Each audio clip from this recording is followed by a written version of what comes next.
Well, I remember you mentioning something, I don't think in this interview, but before, about sacral burnout, and or the Yeah, experience of sacral burnout, and I think that's just something to touch on with, especially with non-sacrals, because I definitely did experience it.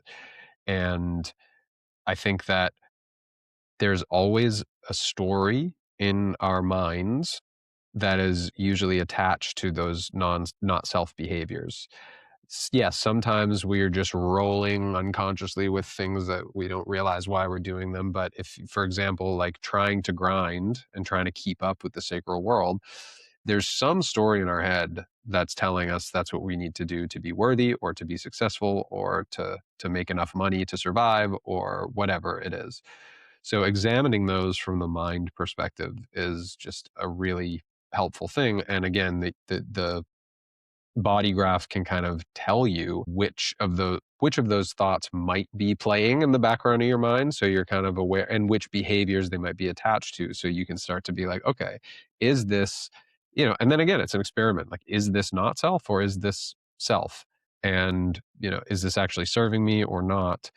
um, but there's also the type of burnout that people don't talk about is the workplace burnout, which I think is, especially, projectors are especially susceptible to. So there's physiological burnout, and then there's workplace burnout. And so physiological burnout is like basically adrenal fatigue, right? Like you're on for so long that then you just crash, and you have a physiological lack of energy that you have to progressively get back in a, hopefully with a professional.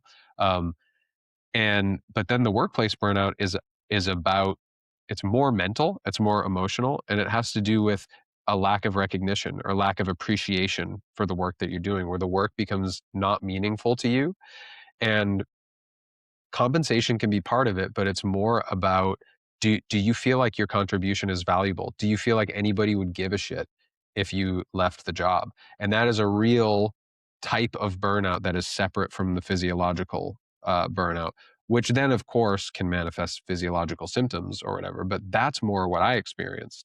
And when I put the pieces together as a projector, I'm just like, yeah, all I wanted was some fucking recognition for all that I was doing, and I didn't feel like I was getting it. So it was like I was grinding away. I was a school administrator, so I was a music teacher. I moved into administration. I was a assistant principal for elementary and middle school, uh, at in an international school here in Morocco. And so I'm, I mean, dealing, everybody's problems are coming at me. There's no breaks. There's no spaciousness. There's none of the stuff that we need to operate, energetically at our highest level as projectors. And I'm just like, no, I'm gonna do it. I'm gonna work through. I'll take my breaks later, like whatever.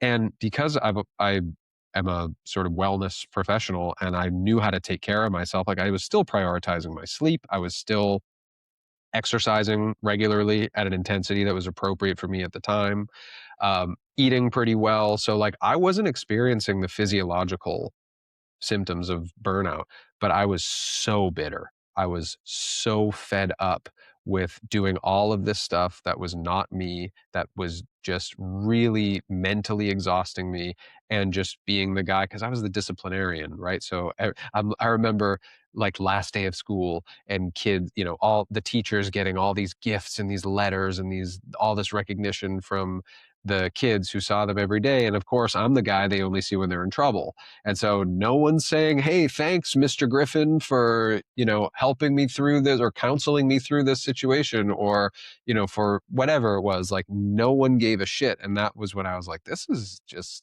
not fun in any way. And I started to consider leaving schools. And then I did. yeah. Wow, I never thought about that distinction before. That's a very important, distinction to make between the physiological burnout and the workplace burnout. Because yeah, I totally agree. There's 2 different things one existing more in the mental, emotional plane. For sure, for sure, and especially projectors are, I feel like, at least in my experience, susceptible to that workplace burnout. Yeah, just like you said. Absolutely. Yeah, because recognition is what gives us the energy to do our thing. if there's no recognition, we're running on fumes, we're running on borrowed energy, and that's just gonna catch up to us.